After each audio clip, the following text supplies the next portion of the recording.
On behalf of the Armenian Genocide Centennial Committee of Greater Detroit, I am Marjorie Mannion, and I will serve as your co-master of ceremonies, along with Dr. Hovig Kunyumjan of the Armenian National Committee of America, its Eastern Region Board. We welcome the members of the Arab, Assyrian, Chaldean, and Greek communities to join us in commemorating the 100th anniversary of the Armenian Genocide, in which 1.5 million men, women, and children were killed by the Ottoman Turks. We also welcome our own community members, clergy, honored guests, members of the legislature, and members of numerous Armenian organizations that have joined together to make this event possible. Tonight's program will feature two well-known speakers, Eric Bogosian and Robert Fisk. Reverend clergy, honorable guests, community representatives, ladies and gentlemen.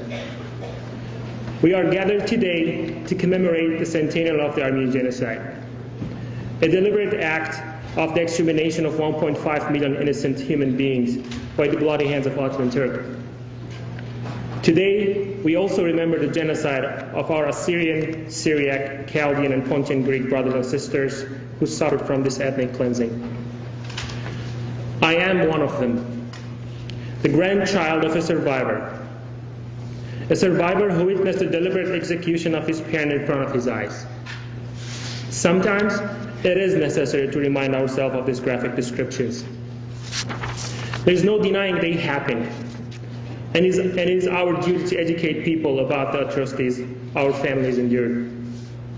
I am one of them. I am one of them, the grandchild of a survivor who was living a normal life in a small village of Bahçe Osmaniye, what is now modern-day Turkey. I was shocked and saddened to discover that small village was one of the many stations of mass killings, forceful deportation, and death marches into unforgiving deserts.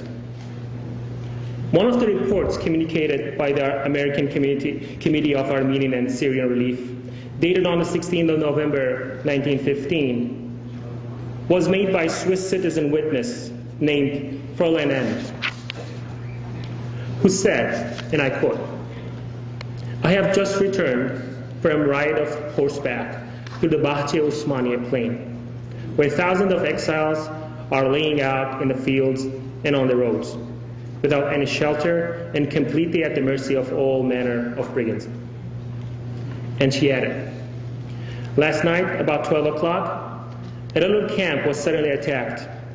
I found men, women badly wounded, bodies splashed open, broken skulls, and terrible knife wounds.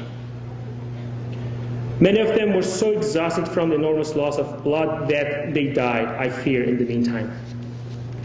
In another camp, I was able to distribute bread among them. Desperate and half-starved, they fell upon it. Several times I was almost pulled down off my horse. A number of corpses were laying above, unburied. And it was only the bribing of the gendarmes that could include them to allow the burial. Mostly, the Armenians were not allowed to perform the last office of love for their relatives. Many children had lost their parents and were now without any support," unquote. My grandfather was one of them. You can hear similar stories in every Armenian household.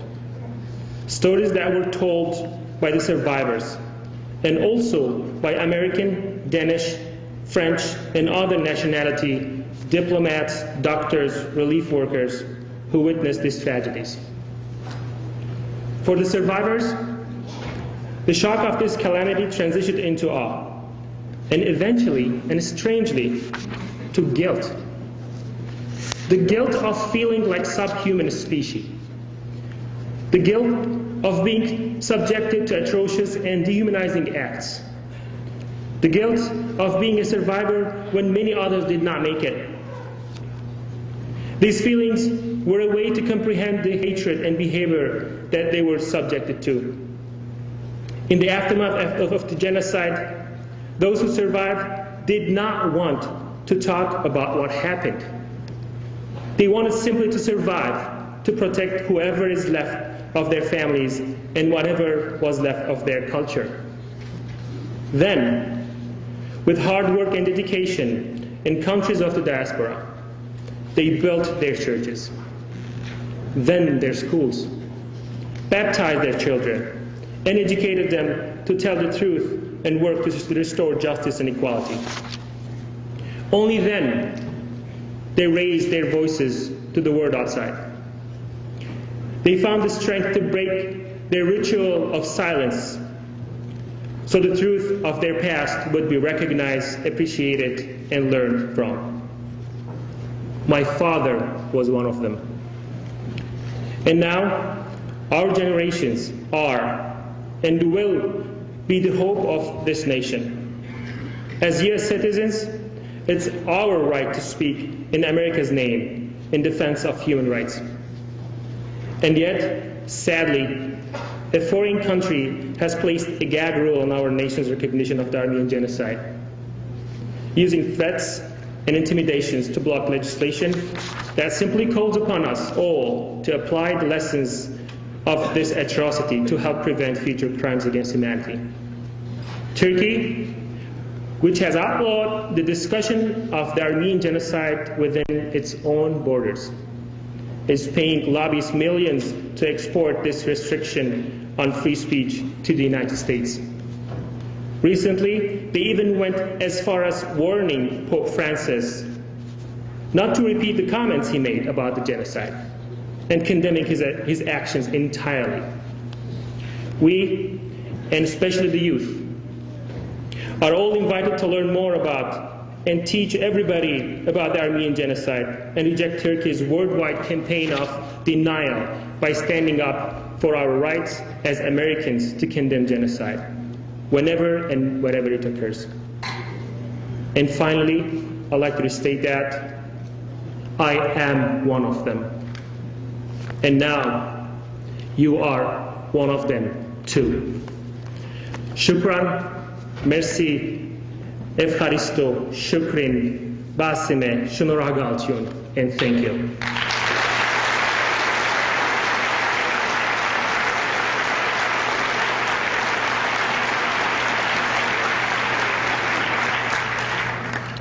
And now, I would like to introduce Ms. Lara Nersesyan, the chairperson of the Armenian National Committee of Michigan. Honored guests, reverend clergy, and ladies and gentlemen.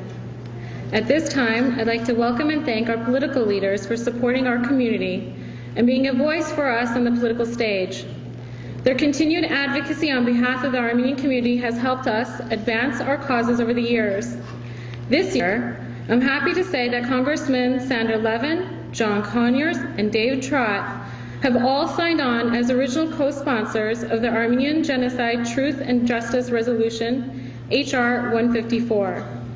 The Armenian community looks forward to many more years of continued cooperation with all of our national and local political leaders in advancing truth and justice for the Armenian American community. At this time, I'd like to welcome to the stage, from Governor Rick Snyder's office, Mr. Bing Goy, the Director of the Michigan Office for New Americans. Welcome. My name is Bing Goy. I'm the Director of the Michigan Office for New Americans. On behalf of Governor Snyder, I want to first and foremost express his regrets that he could not be here with you this morning or this evening. But I want to tell you a little bit about Governor Snyder, his deepest appreciation for the contributions that many immigrants and immigrant communities have made to the strengthening of our great state of Michigan. And he talks a great deal about the contributions of the Armenian community. He appreciates the fact that so many of you in the Armenian community have contributed culturally, educationally, and entrepreneurially to the development and the strengthening of the state of Michigan. He often talks about, Alex Manoukian, who has established the Moscow Corporation and the wonderful contributions that he has made through his business to strengthening our economy. On behalf of Governor Snyder, I would like to read to you his proclamation, his resolution on this great day for you to remember this historic event. April 24, 2015, on behalf of the people of Michigan, I, Rick Snyder, Governor of Michigan, do hereby recognize the 100th anniversary of the Armenian Genocide. Whereas the state of Michigan is pleased to join Armenian Americans throughout the Great Lakes states in recognizing April 24, 2015 as a day of remembrance. And whereas on April 24, 1915, Ottoman authorities arrested 250 Armenian intellectuals and community leaders in Constantinople, this event was the start of the Ottoman government's plans to systematically eradicate the Armenian people from their historic land and the territory constituting the present-day Republic of Turkey. And whereas the Armenian Genocide took place during and after World War I, and by 1923, Armenian society had all but ceased to exist in Asia Minor, as an estimated 1.5 million Armenian adults and children were killed. And whereas on this day of remembrance, and upon this significant anniversary, we reflect on the moral responsibilities we hold as individuals, societies, and governments to prevent unthinkable tragedies like genocide. We recognize Michigan's Armenian American citizens as great contributors to our state and nation, and honor the people of Armenia, whose spirit, rich heritage, and culture have survived and flourished. Now therefore I, Rick Snyder, Governor of Michigan, do hereby recognize the 100th anniversary of the Armenian Genocide and Friday, April 24, 2015, as a day of remembrance in Michigan. Thank you very much. It is unforgettable. It's an unforgettable stain on humanity that we stand here 100 years from the time of these heinous acts, unable to say that the world recognizes and acknowledges these atrocities for what they were, genocide. That stain will never begin to fade, nor redemption or healing begin until those responsible accept and acknowledge their acts and take full responsibility, which is why we must never relent in that work. During each of his years in the U.S. House, Senator Peters was a leading voice and original co-sponsor of legislation officially acknowledging the mass killing of millions of Armenians and other atrocities at the hands of Ottoman Turks 100 years ago as Armenian Genocide. In the last congressional session, Senator Peters supported House Resolution 227, calling on the President to work towards equitable, constructive, stable, and durable Armenian-Turkish relations based upon the Republic of Turkey's full acknowledgement of the facts and ongoing consequences of Armenian genocide, and a fair and just comprehensive international resolution of the crime against humanity.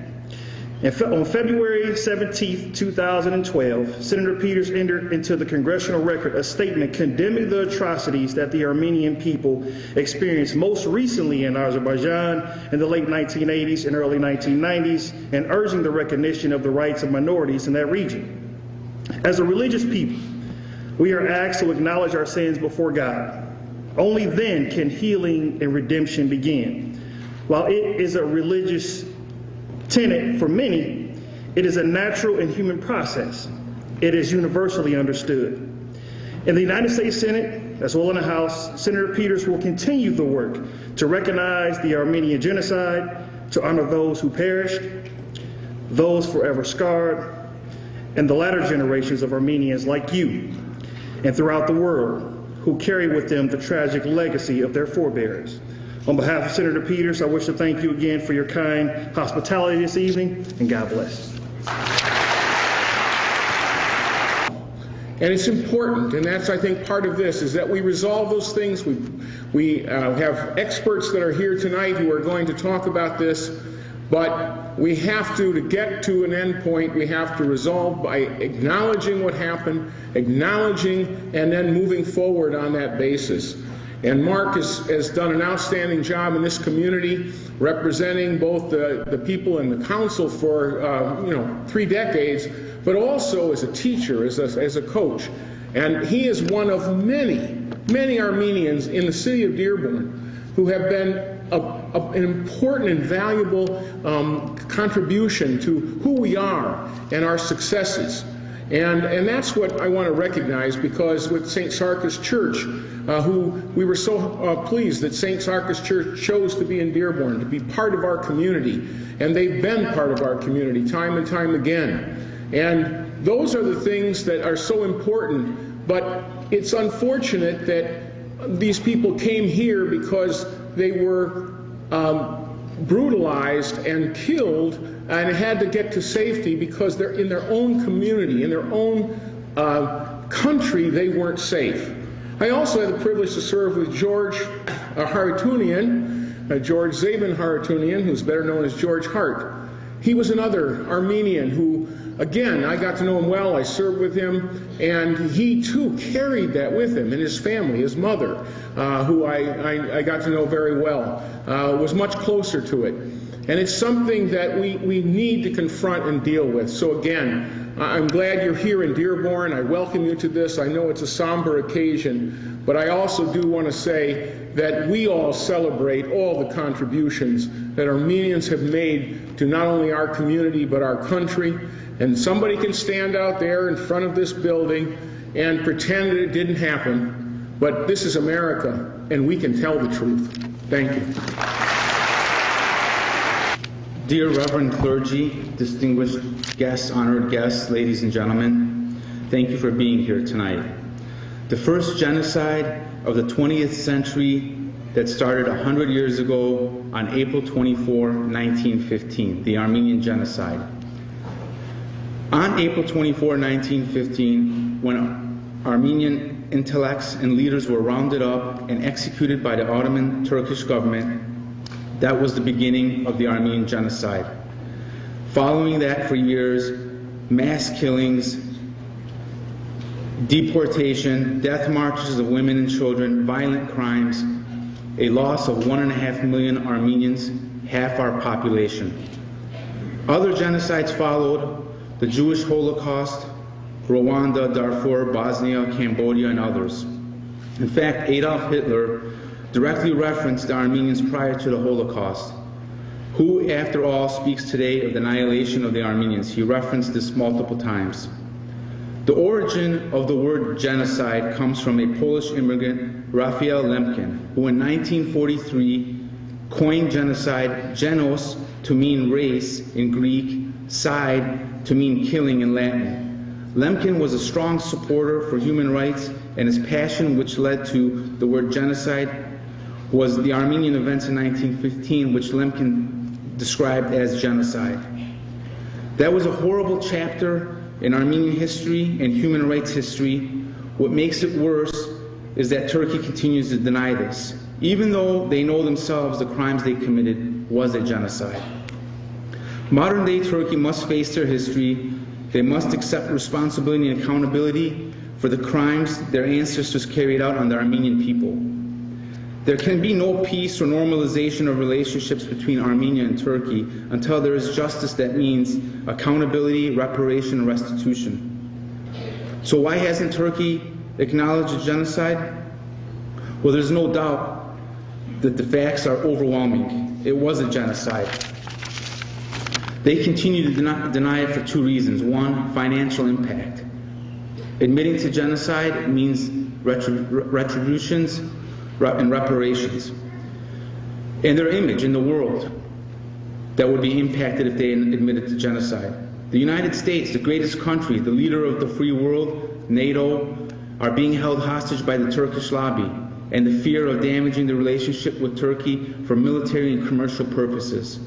You cannot expect people to take you seriously when you say that they're concerned about human rights violations in Syria, Ukraine, and other countries elsewhere when you turn a blind eye to Turkey. President Obama in 2008, and I'm not picking on him, there's a list that came before him, Republican and Democrat, said that he would acknowledge a genocide when elected. Well, when he got elected, he hasn't used the word genocide. He's described it as Medzieren, which to a non-Armenian, you don't know what that means. It means a great crime. We thank all the communities that have been here, that are here tonight to stand in solidarity with the Armenian people. We congratulate the other committees, the Church Religious Committee and the United Committee, who have worked hard, and we wish their events the best. There's been so much activity in our community the last several months related to the genocide. It's special and justified. Our committee was responsible for Orphans of the Genocide in February with Barit Maronian, Soprano Isabel Bayraktarian in March, Nune Melikian Aratupuzian Wayne State last week, 5 billboards.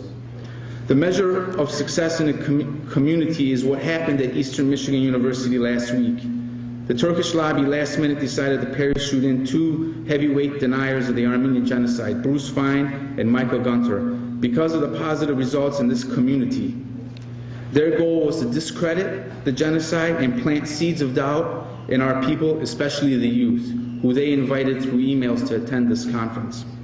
They opened their conference immediately denying the genocide. I'm very proud of the AYF and the youth in our community that silently protested this conference.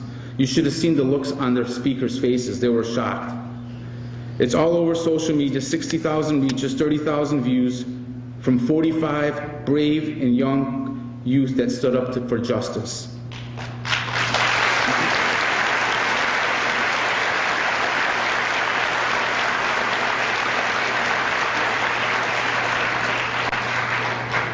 The pins that were distributed earlier, and if you didn't get it, please go to the back table at the end of the session and you can get one. They were donated by the AGBU Eastern Region, so we thank them for that.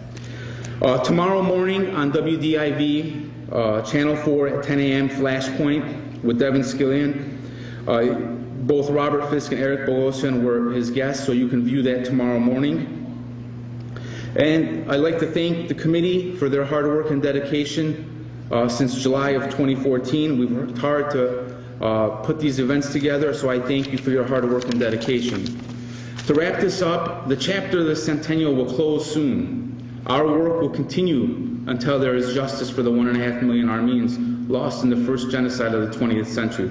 I remember and I demand. We remember them and we demand justice. Thank you.